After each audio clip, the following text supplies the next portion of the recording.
¿cómo te va? Saludo para vos, Cristian, y también para Néstor y para la audiencia. Saludos, Gracias, licenciado. licenciados.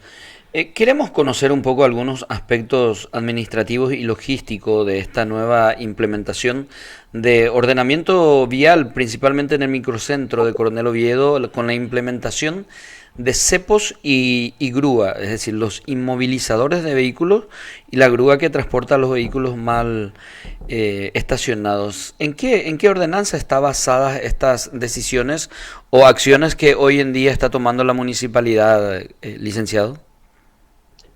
Bueno, existe antes que nada una ordenanza muy antigua, la 0522, que es Ujú. la que establece y reglamenta justamente el ordenamiento del tránsito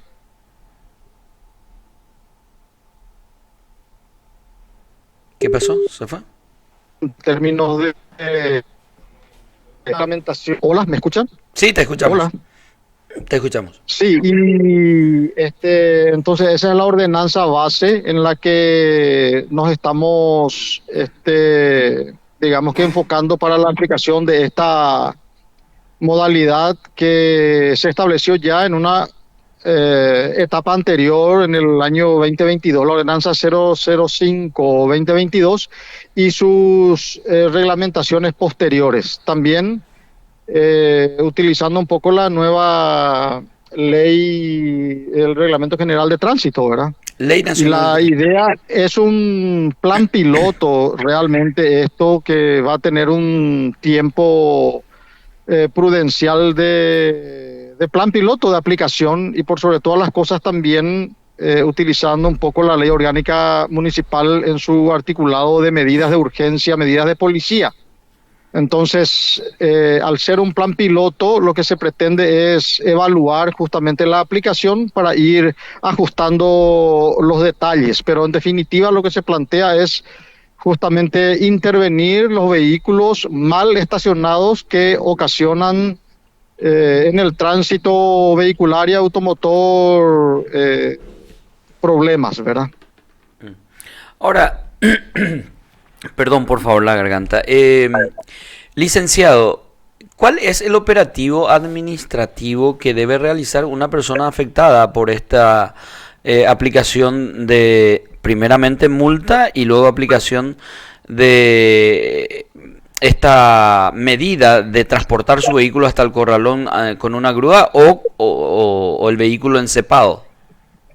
Sí, bueno, el procedimiento que se desarrollaría eventualmente para un caso de infracción de mal estacionamiento es el siguiente: es primero por denuncia de la ciudadanía, que es lo que más tenemos siempre, gente que reclaman vehículos mal estacionados, ocupando espacios públicos, ocupando veredas, ocupando entrada y salida de vehículos, obstaculizando accesos de discapacitados, por ejemplo. Y en ese caso, la denuncia ciudadana, por un lado, la intervención de la municipalidad se inicia justamente con la inmovilización a través de los llamados cepos. El afectado debe justamente acercarse inmediatamente con la boleta en mano, porque al momento de la colocación de los inmovilizadores llamados cepos, se facilita al infractor una boleta de contravención. Esa boleta de contravención en mano, de momento se establece de que el ciudadano debe acercarse a la caja de la municipalidad a pagar una suma de 220.000 guaraníes más la multa correspondiente. La suma de 220.000 guaraníes corresponde a la tercerización, porque esto es con una empresa tercerizada. La empresa no, la municipalidad no cuenta con estos equipos, entonces ha elaborado un contrato con una empresa que es la que se va a encargar de esta parte operativa. En el caso de que el infractor no se ¿Pero acerque el pago a es a retirar la el... empresa o a la municipalidad? No, no, no, no, no. El pago es a la municipalidad. Ajá. a la caja municipal con la boleta de contravención municipal, se acerca a la caja municipal. Una vez que se acerque a la caja municipal, entonces esto se levanta y con ese pago, con ese recibo, entonces inmediatamente los funcionarios que se encuentran haciendo el recorrido habitual retiran el cepo. En el caso de que ese tiempo de estar con el cepo instalado no sea retirado o no sea pagado en un tiempo prudencial en el transcurso de la mañana, en este caso, porque todo el operativo de momento se va a hacer solamente a la mañana, eso también es importante aclarar. ¿Por qué, licenciado, la mañana? ¿Y qué pasa si yo, ciudadano, tengo mi portón cerrado por un vehículo mal estacionado? No tengo garantía entonces. Y bueno, y es justamente parte del proceso que se plantea, porque en ese caso vamos a necesitar justamente implementar un operativo en horas de la tarde también, a fin de que exista una caja habilitada. Por eso te decía de que es un plan piloto. Pero ¿sabes qué es lo que pasa, licenciado? Y discúlpame, aquí te interrumpo. Porque, ¿de qué hora a qué hora funciona la municipalidad? De 7 de la mañana a 1 de la tarde, ¿verdad? Es decir, la hora burocrática, yo le suelo llamar a esto, ¿verdad? La hora del funcionariado público. Entonces, si yo no tengo la garantía de que la municipalidad va a actuar en consecuencia a una denuncia mía fuera del horario de oficina, se reduce esto solamente a una cuestión meramente burocrática y no de impacto en el ordenamiento vial. Es decir, tenemos ordenada la calle en horario de oficina y fuera de oficina ya no. Bueno, yo entiendo perfectamente, pero actualmente hoy ni siquiera en horario de oficina. Entonces, la aplicación es en forma paulatina, porque también existe un criterio de que en horas de la mañana es cuando existen más situaciones irregulares en cuanto a la frecuencia del tránsito. Lo ideal es, obviamente, a corto plazo avanzar también a la tarde. Entonces, es un proceso, por eso esto va a ser, la aplicación va a ser procesual. Y el retiro del inmovilizador previo pago de la multa va a impedir justamente de que el vehículo sea removido. Entonces, en el caso de que no sea pagado en el transcurso de la mañana, ese vehículo va a ser removido por la grúa. Recién allí la grúa hace su trabajo justamente de retirar de la vía pública el vehículo y depositarlo. ¿Y en ese caso se paga por la grúa y por el cepo, licenciado? En este caso se paga solamente por el cepo, que son 220,000 guaraníes, y más la multa. El cepo aparte de la multa. Y en el caso de que se retire el vehículo como consecuencia de no haber pagado por el cepo, se va a tener que pagar también ya la remoción, que es la grúa, que tiene un costo de 500,000 guaraníes. Ahora, licenciado, ¿qué pasa, por ejemplo, yo entro a mi trabajo a las 7 de la mañana y salgo a las 3 de la tarde y me encuentro con que mi vehículo tiene cepo? Y yo quiero pagar para que me liberen el cepo. ¿Qué pasa? Y son casos excepcionales que se analizarán. Ayer tuvimos un caso, justamente. Sí, pero ¿a quién le reclamo? Por ejemplo, si yo encuentro mi vehículo encepado, ¿a quién le llamo?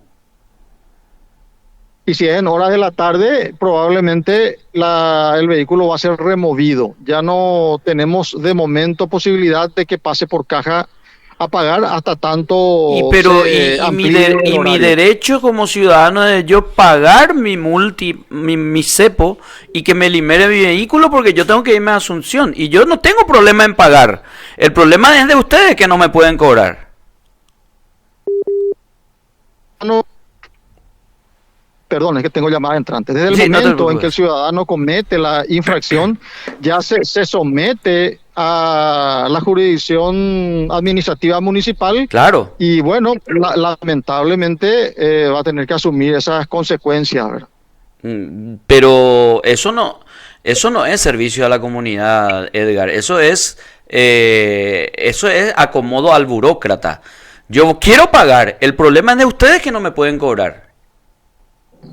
Sí, correcto, entiendo, pero aquí el objetivo es general y no particular. El servicio a la comunidad se da desde el momento en que ese vehículo es retirado de la vía pública y la gente puede utilizar los espacios públicos de dominio municipal libremente. Entonces es allí donde se aplica el servicio a la comunidad, no al infractor. Lo que me está reclamando ciertamente es muy analizable, pero sería al infractor el servicio y la comodidad que estás exigiendo, y en su momento se mejorará también, pero lo que nos interesa ahora es el servicio a la ciudadanía en general y no al infractor.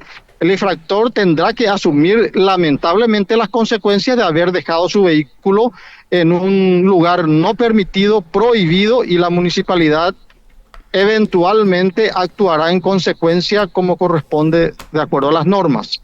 Por un lado. Por otro lado, si ese infractor considera y cree que ha sido violentado su derecho, tenemos en Coronel Oviedo 2 juzgados de faltas. No. Es la única municipalidad del interior que tiene 2 juzgados de faltas, primero y segundo turno, que sí tienen un horario, digamos que diferenciado. Ahí sí, a través de la comunicación telefónica puede hacer. Licenciado, ¿hay alguna jurisprudencia en el cual el juzgado de falta haya acercarse el infractor a plantear? Y esa es ese es el procedimiento administrativo. Entiendo. ¿Hay alguna jurisprudencia de que el juzgado de falta alguna vez en un conflicto de interés entre ciudadano y municipalidad haya fallado a favor del ciudadano? La verdad yo desconozco, pero supongo que debe haber, claro que sí. Y es una instancia administrativa que el ciudadano puede recurrir como una instancia previa. Posterior, sí puede ir a los tribunales ordinarios. Bueno, entonces, Edgar, de los 220,000 que yo pago de multa, o sea, de usufructo de cepo, la posibilidad de defenderse. Sí, entiendo. Edgar, por último, 2 preguntas. De los 220,000 guaraníes que yo pago a la municipalidad por el cepo, o de los 500,000 guaraníes que yo pago a la municipalidad por el servicio de grúa, ¿qué porcentaje le queda a la municipalidad y qué porcentaje le queda a la empresa? El 50%. El 50% de el costo de lo que pague el contribuyente en concepto de cepo o multa, perdón, de grúa o cepo, queda en las arcas de la municipalidad, y el otro 50% a la empresa encargada del operativo en la calle. Néstor, ¿alguna pregunta para el licenciado? Una pregunta, pero va más sobre otra situación, licenciado. Buenos días, ya saliendo un poco del tema vial o de tránsito. El alcance de la declaración de asueto para este viernes 24 de mayo, Día de María Auxiliadora, licenciado. Bueno, es una pregunta muy pertinente también porque la gente consulta, y la Junta Municipal ha resuelto y el Ejecutivo lo promulgó. Es un asueto general.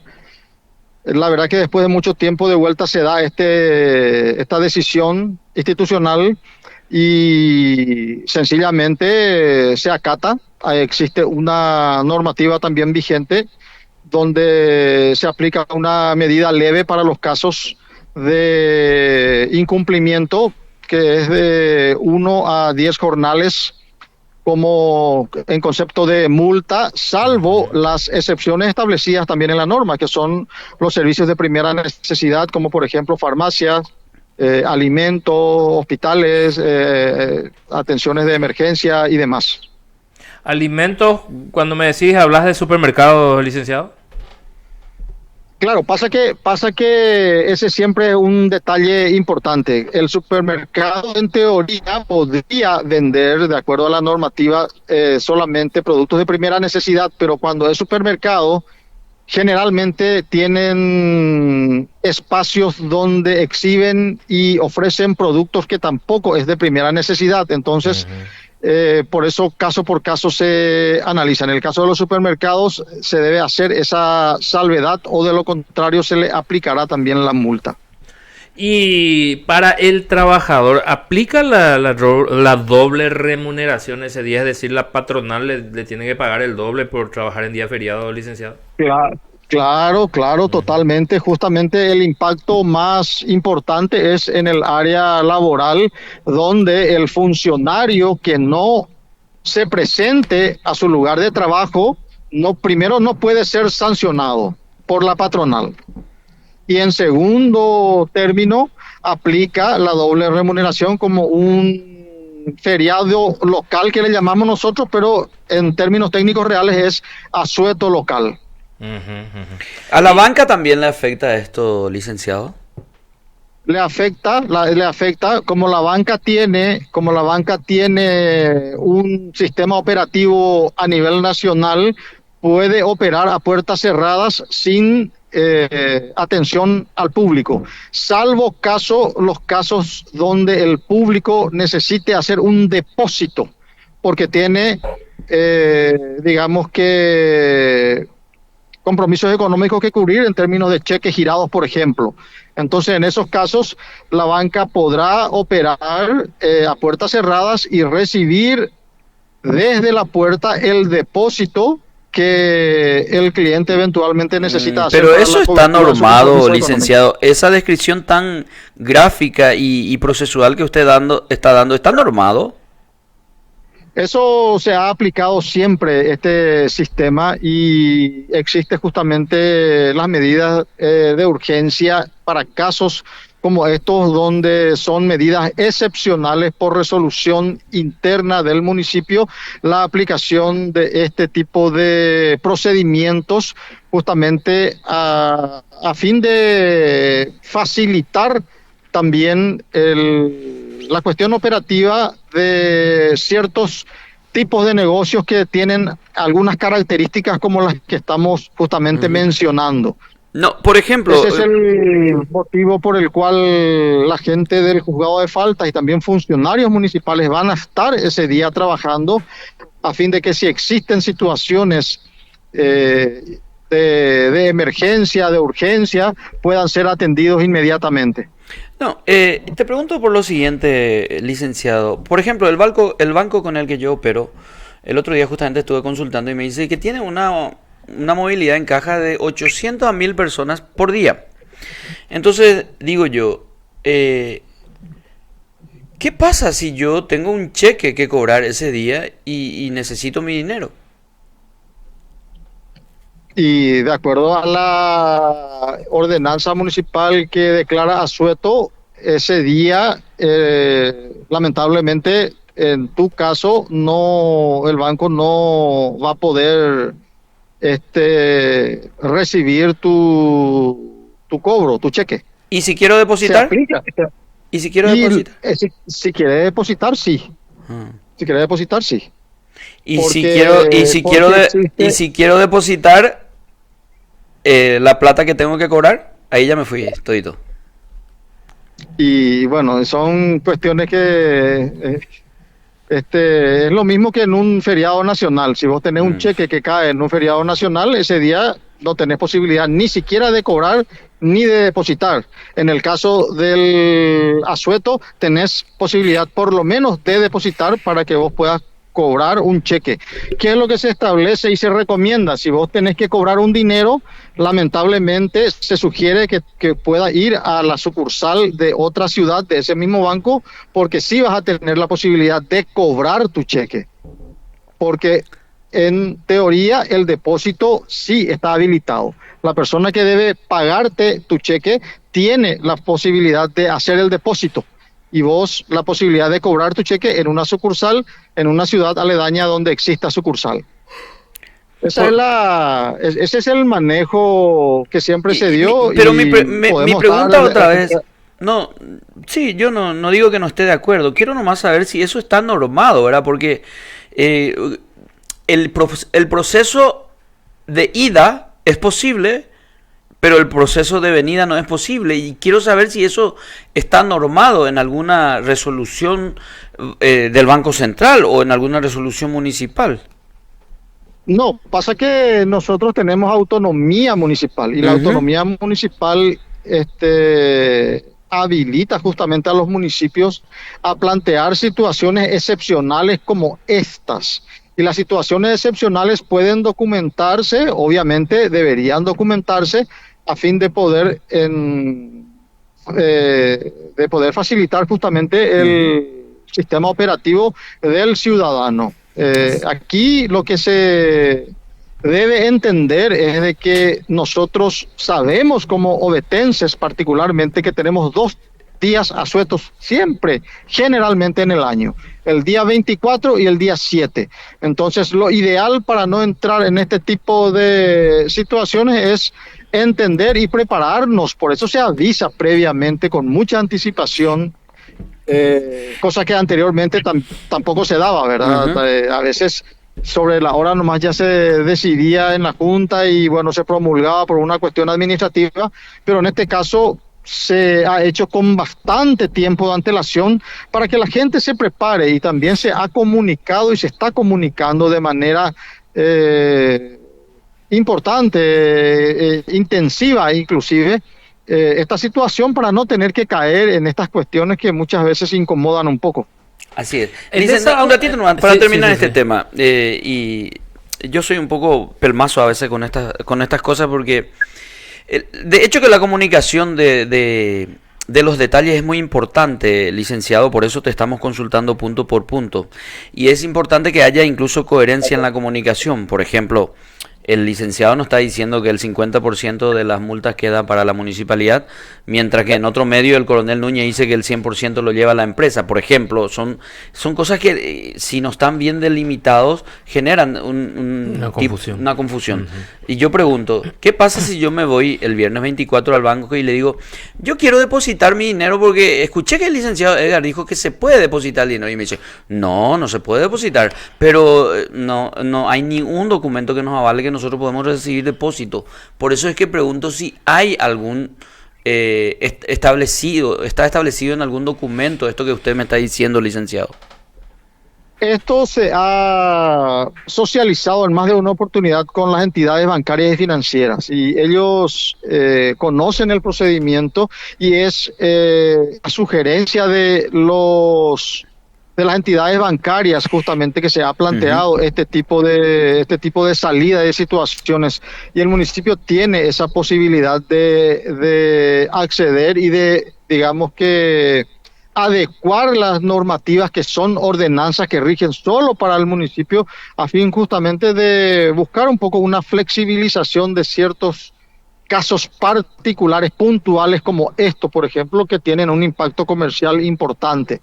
Ahora, en relación a lo de la otra situación, realmente yo lamento mucho que exista esta situación de confusión porque realmente el 50% le corresponde a la empresa en términos de lo que tiene que ver con la grúa y el cepo, y la multa sí es en sí el 100% al municipio. Así es que Claro. tendré que ver un poco cuál fue Sí, para unificar la, criterio la nomás, licenciado. no, totalmente de acuerdo, coincido contigo y lamento mucho que se esté dando esta situación de confusión. Realmente lamento mucho. Licenciado, sobre esa autonomía municipal a la que hacías mención y que evidentemente también cuando se habla de presencia de instituciones del gobierno central ante estos asuetos que se dan y que son dos en el año, la del viernes 24 de mayo, eh, ¿tienen algún retorno habitualmente cuando se notifica o comunica al Poder Judicial, al Ministerio Público, a impuestos internos, al INDER, en fin, a otras instituciones de este tipo de fechas feriadas para la ciudad? Y voy sobre el sentido siguiente, nada más también con todos los ejemplos que ibas poniendo. ¿Qué pasa? Uno se declara devoto de María Auxiliadora, pero justo en el Poder Judicial no se acata ese día el feriado. Se quiere ir, se va a ausentar y le va a implicar alguna sanción de su institución por no ir a casos más extremos como plazos procesales y demás, licenciado. Claro, sí, yo entiendo perfectamente. Es un debate de cada feriado. En cada feriado este debate se da. Hay instituciones del Estado, de secretarías de Estado, que con mucha anticipación ya solicitan la posibilidad de tener y de disponer del asueto, de la copia de la resolución por la cual se declara asueto, para que los mismos comuniquen a sus superiores y se aplica en esa institución. Generalmente es eso lo que ocurre en la mayoría de las secretarías de Estado que tienen oficinas en Coronel Oviedo en este caso, y para los casos procesales se debe aplicar justamente como si fuese un feriado nacional. La misma metodología que se aplica para un feriado nacional se debe aplicar para el asueto. Evidentemente que el ciudadano que ingresa en este conflicto va a tener la posibilidad de recurrir, porque esa es la gran ventaja que tenemos en un Estado de Derecho. Si bien es cierto, lamentablemente va a tener que iniciar un trámite muchas veces quizás hasta engorroso, pero va a tener derecho a, digamos, que defenderse en el caso de que se le aplique una sanción o su plazo procesal no haya sido suspendido porque esa institución casualmente no acató el asueto. Entonces, son situaciones que se dan y sabemos perfectamente que por derecho positivo generalmente se falla a favor del encausado. Bien, licenciado, muchísimas gracias por tu tiempo y por estos datos. Y yo reitero una cuestión meramente de garantía nomás. Sería bueno tener las documentaciones de estos procedimientos para que si alguien no me quiere recibir mi depósito, no es en mi caso, no es que yo me voy a ir a depositar, yo no... No, pero entiendo, pero me que se parece diga, correcto. señor, aquí hay una resolución que a usted le obliga a atenderme a mí, ¿verdad? Entonces... O un funcionario de un ente gubernamental central. Sí, Él se declara devoto a María Auxiliadora. Ujú. Quiere irse, pero su institución no se plegó al asueto Sí. y lo obliga a trabajar. Pero sin embargo hay Claro, una ordenanza que dice que puede tomarse ese día libre. Totalmente. Por eso te decía de que en un Estado de Derecho existe la posibilidad de recurrir también. Si bien es cierto, repito, puede ser una medida bastante lenta y engorrosa, pero el ciudadano tiene la posibilidad de recurrir en el caso de que sienta que su derecho no ha sido respetado. Pero también cuando hablas de devoción, de que la persona es devota a María Auxiliadora, también surge el debate de siempre de si estamos en un Estado laico. De hecho es así, pero ¿qué pasa? Aquí lo que se plantea es una cuestión que tiene que ver con la historia, con la tradición también de nuestro pueblo, que va más allá de una cuestión religiosa, sino también de una costumbre. Y bueno, nosotros estamos para velar también lo que tiene que ver con con la historia, la tradición y nuestras costumbres, ¿verdad? Como ovetense, una también identidad, a eso de mantener un poco también la identidad. Podemos discutir, podemos debatir, podemos estar de acuerdo o no, pero realmente esa es la esencia de todo esto, ¿verdad? Licenciado, muchas gracias por tu tiempo y por estas consideraciones. Gracias a ustedes por la oportunidad de siempre también.